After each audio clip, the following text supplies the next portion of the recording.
പ്രിയമുള്ള തൊഴിലാളി സുഹൃത്തുക്കളെ, സഖാക്കളെ, രാജ്യത്തെ 29 തൊഴിൽ നിയമങ്ങൾ, തൊഴിൽ കോഡ്, വ്യവസായ ബന്ധ കോഡ്, സാമൂഹ്യ സുരക്ഷാ കോഡ്, വേതന കോഡ് എന്നിങ്ങനെ 4 കോഡുകളായി പരിഷ്കരിച്ച് ഈ കഴിഞ്ഞ വെള്ളിയാഴ്ച മുതൽ പ്രാബല്യത്തിൽ വന്നതായി കേന്ദ്ര സർക്കാർ ഏകപക്ഷീയമായി പ്രഖ്യാപിച്ചിരിക്കുകയാണ്. BMS ഒഴികെയുള്ള എല്ലാ കേന്ദ്ര ട്രേഡ് യൂണിയനുകളും പ്രതിപക്ഷവും ഒറ്റക്കെട്ടായി എതിർത്ത ഈ കോഡുകൾ പാർലമെന്റിൽ കാര്യമായ ചർച്ചയില്ലാതെ ശബ്ദവോട്ടോടെ പാസാക്കി ഏകപക്ഷീയമായി ഗവൺമെന്റ് നടപ്പിലാക്കുകയാണ്. തൊഴിലാളികളുടെ തൊഴിൽ സുരക്ഷ ഇല്ലാതാക്കുന്ന, ഏത് സമയവും അവരെ പിരിച്ചുവിടാൻ മുതലാളിക്ക് അധികാരം നൽകുന്ന പുതിയ തൊഴിൽ നിയമത്തിൽ നൂറ്റാണ്ടുകളുടെ പോരാട്ടങ്ങളിലൂടെ തൊഴിലാളി വർഗം നേടിയെടുത്ത അവകാശങ്ങളായിട്ടുള്ള തൊഴിൽ നിയമങ്ങൾ, അവയുടെ ആനുകൂല്യം ഇല്ലാതാവുകയാണ്. ഇതിനെതിരെ രാജ്യത്ത് ഐതിഹാസിക സമരം നടത്തിയ കർഷകരുടെ പാത പിന്തുടർന്നുകൊണ്ട് കേന്ദ്ര ട്രേഡ് യൂണിയനുകളുടെ നേതൃത്വത്തിൽ വിപുലമായ ഐക്യം രൂപപ്പെടുകയും 26-ാം തീയതി മുതൽ പ്രതിഷേധങ്ങളുടെയും സമരങ്ങളുടെയും ഒരു വേലിയേറ്റം തന്നെ രാജ്യത്ത് വരാൻ പോവുകയാണ്. 26-ന് രാജ്യത്തുടനീളം ഈ ബില്ലുകൾ കത്തിച്ചുകൊണ്ട് തൊഴിലാളികൾ പ്രതിഷേധമറിയിക്കുകയാണ്. രാജ്യത്തെ കർഷകരും തൊഴിലാളികൾക്ക് ഐക്യദാർഢ്യം പ്രഖ്യാപിച്ചുകൊണ്ട് ബില്ലുകൾ കത്തിക്കുകയാണ്.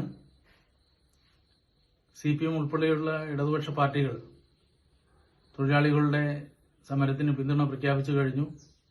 ഈ ബില്ലുകളിലെ തൊഴിലാളി ദ്രോഹ നിർദ്ദേശങ്ങൾ കേരളത്തിൽ നടപ്പിലാക്കില്ലെന്ന് കേരള മന്ത്രിസഭ തീരുമാനിച്ചതായി മന്ത്രി വെളിപ്പെടുത്തി കഴിഞ്ഞു. ഇത്തരത്തിലുള്ള ഒരു തൊഴിലാളി ദ്രോഹ നടപടിയുമായി കേന്ദ്ര ഗവൺമെന്റ് ഏകപക്ഷീയമായി മുന്നോട്ടു പോകുമ്പോൾ അതിനെതിരെ രാജ്യത്തിലെ കേന്ദ്ര സംഘടനകളും തൊഴിലാളികളും ഒറ്റക്കെട്ടായി സമരം ചെയ്യുമ്പോൾ രാജ്യത്തിലെ ഏറ്റവും വലിയ പൊതുസ്ഥാപനമായ, സർക്കാർ സ്ഥാപനമായ റെയിൽവേയിലെ തൊഴിലാളികളും യൂണിയൻ ഭേദമന്യേ ഇത്തരത്തിൽ അടിമത്തം അടിച്ചേൽപ്പിക്കുന്ന, തൊഴിലാളികളെ അടിമകളാക്കി മാറ്റുന്ന, അവരുടെ തൊഴിൽ സുരക്ഷ ഇല്ലാതാക്കുന്ന, കരാർവൽക്കരണത്തിനും കൂട്ട പിരിച്ചുവിടലുകൾക്കും കാരണമാകാവുന്ന ഈ ബില്ലുകൾക്കെതിരെ സമരരംഗത്ത് അണിനിരക്കണമെന്നാണ് CITയിൽ അഫിലിയേറ്റ് ചെയ്തിട്ടുള്ള ദക്ഷിണ റെയിൽവേ എംപ്ലോയീസ് യൂണിയന് പറയാനുള്ളത്. റെയിൽവേയുടെ 2ാം ഘട്ട സ്വകാര്യവൽക്കരണം ഊർജിതമായി നടപ്പിലാക്കാനുള്ള തിരക്കിട്ട ശ്രമം സർക്കാരിന്റെ ഭാഗത്തുനിന്ന് നടക്കുകയാണ്. ബോംബെ, ഡൽഹി തുടങ്ങിയ പ്രധാന സ്റ്റേഷനുകളും ആ സ്റ്റേഷനുകളുടെ നടത്തിപ്പും അവയോടനുബന്ധിച്ചുള്ള ഭൂമിയും സ്വകാര്യ കുത്തകകൾക്ക് കൈമാറാനുള്ള ശ്രമമാണ് നടന്നുകൊണ്ടിരിക്കുന്നത്. അതോടൊപ്പം റെയിൽവേയുടെ ഏറ്റവും വലിയ വരുമാന മാർഗമായ ചരക്കു ഗതാഗതം, സ്വകാര്യ ചരക്കു ട്രെയിനുകൾ ഓടിക്കാൻ കുത്തക മുതലാളിമാരെ അനുവദിച്ചുകൊണ്ട് സ്വകാര്യവൽക്കരിക്കാനുള്ള തീരുമാനം ഗവൺമെന്റിന്റെ ഭാഗത്തുനിന്ന് വന്നു കഴിഞ്ഞു.